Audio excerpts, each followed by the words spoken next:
Cavalcade of Kings.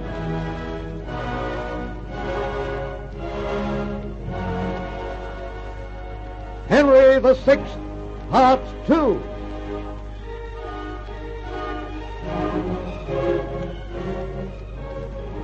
Henry VI continued to be the shuttlecock of his ministers.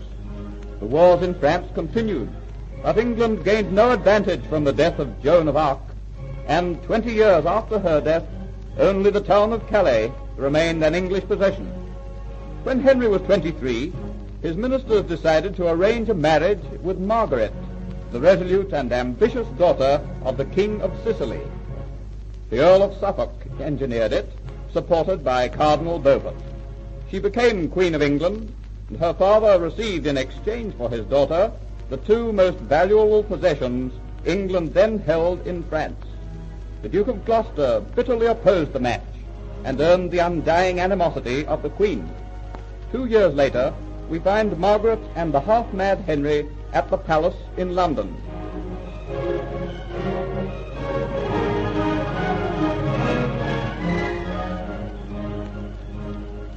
Are you happy, Henry? Happy? Happy? Why, yea, of course. I went for a drive in my pony carriage this morning, and the people saw me and waved their kerchiefs. That made me very happy. I love my people, Margaret. Yea, of course you do, Henry. As do I. Oh, thank you, Margaret. Put your arms around me and let me rest my head upon my shoulder. It aches badly today. Do you love me, Henry? Eh? Do you love me? Oh, yes, very much, when you are not cross with me. What makes you so angry sometimes, Margaret? It is because I am vexed and worried on thy account, Henry. There is one man at thy court who is thy bitterest enemy. Enemy? Margaret, you mean he wants to kill me? Yea, Henry, even that. Oh, his name, quickly! The Duke of Gloucester. The Duke of Gloucester? Oh, no. No, not Gloucester, Margaret. Here's my friend. Oh, that is a funny joke, my little Margaret. Gloucester. Oh, be serious, Henry. Get done with thy insane giggling. I tell thee, Gloucester is thine enemy. Hast forgotten that he tried to stop our marriage? Our marriage? Gloucester did that? Aye, that he did. And now he plots against thy life. Once ye are out of the way, he will seize the throne. Seize the throne? The dog, the treacherous dog. I'll have his head. I'll guards, to me. Summon my counselors. Have my Lord Duke of Gloucester brought before us to stand his trial for treason. Oh, my head. Oh, my head. 'Tis the weight of this cursed crown. A plague upon it. Send the apothecary to me at once. Send the apothecary to me. Your Majesty. All is well, my Lord Earl. Our plan has succeeded. Gloucester has been summoned to appear before the king on a charge of treason. And when we have disposed of Gloucester? Cardinal Beaufort will be dealt with. But, Majesty, the risk. He is 80 years old, my good Suffolk. 'Tis but a natural thing that death rides closely at his heels. Fear not, all will be well. And once we rid ourselves of those who oppose us, need I say more, good friend? Nay, good Majesty, but I fear me the people like me not. They blame me for the loss of our French possessions which passed into thy father's hands at the time of your marriage. Ah, do the people imagine I married their half-witted king because I loved him? No, for I am no lovesick maiden. I love no man. Power is my God, my life and my only love. And power I mean to have.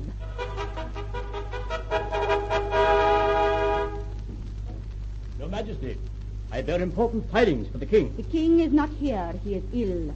I will deal with the matter. Your Majesty, my message is for the king alone. A plague upon me. Dost dare to flout me? Guards, seize this man and punish him for his impertinence. Let go. Let go. In God's name, what is all this? Quiet! Cannot I be allowed some quiet when my brain is burning in my skull? Sire, bid these men release me. I bring tidings for thee. Release him. Now, speak, messenger. Sire, the people have risen against my Lord Earl of Suffolk. I indict him with treason and accuse him of trafficking with the French king and with a plot to seize the English crown and place his son upon the throne. The House of Commons have also condemned him, and even now soldiers are on their way to the palace to arrest him. Suffolk! Suffolk! Are you a traitor? Henry, you insult your greatest friend when you should move heaven and earth to protect him. Oh, what can I do, Margaret? Oh, my head, my head. Odd rot thy stupid head. Do something to help Suffolk to escape. What's that about Suffolk? In God's name, was ever a woman worse afflicted than I in having an imbecile for her husband? Oh, Margaret, please don't be angry with me. Oh, I'll do anything ye ask if you'll not be cross with me. Dear Henry, order horses for our loyal friend that he might escape to his own estate. Later he can cross to Calais and so thwart those who seek his death. Yes, it shall be done, Margaret. Now at once. Guards! Guards! Will no one answer my bidding? Majesty, thy command. Horses, food, and an escort of household troops for my Lord Earl of Suffolk. Hasten, thou sluggard! Heaven bless thee, sire. Thou art a great and noble king. Go, Suffolk, there is not a moment to lose. The soldiers will arrive at any minute. Farewell. Farewell. Margaret, did you hear? He addressed me as a great and noble king. Margaret, he pleases me. Soon Suffolk must return to my court. A great and noble king. Oh, my head. My cursed head again.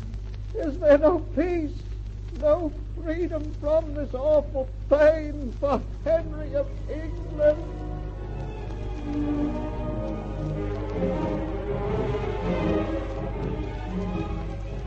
Suffolk was later captured and beheaded at Calais. Then followed the bitter quarrels of the Dukes of York and Somerset, which ended in the Wars of the Roses. Henry's life was one long nightmare of alternate madness and sanity, made worse by his wife's intrigues. Battle after battle was fought. Sometimes the victory went to the White Rose of York, sometimes to the Red Rose of Lancaster. Later, Somerset, the Queen's favourite, was killed. Soon after, York was beheaded, but his son Edward, the young Earl of March, avenged him and rode into London as a conqueror. A few days later, Lord Falconbridge and the Bishop of Exeter assembled the people in St. James' Field, Clerkenwell, and here Henry, now quite mad, and young Edward of York stood waiting side by side to receive the people. The Bishop of Exeter addresses the people.